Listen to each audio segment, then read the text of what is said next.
नमस्कार। आज महाराष्ट्र या संध्याकाळी 7 वाजताच्या बातमीपत्रामध्ये आपल्या सगळ्यांचं स्वागत। मी प्रसाद काथे।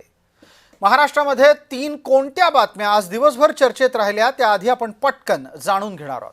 अत्यंत स्वाभाविकरित्या पहिला मुद्दा होता तो अजित पवार यांचा उत्तराधिकारी कोण। त्याचं उत्तर सध्या तरी राष्ट्रवादीला सापडलेलं दिसतंय।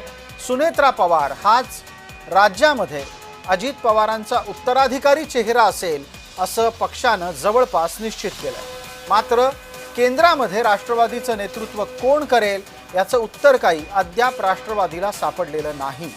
राष्ट्रवादीच्या समोरचा दुसरा प्रश्न आहे की अजित पवारांची मुलं असलेल्या जय आणि पार्थ यांचं पुढे काय होणार।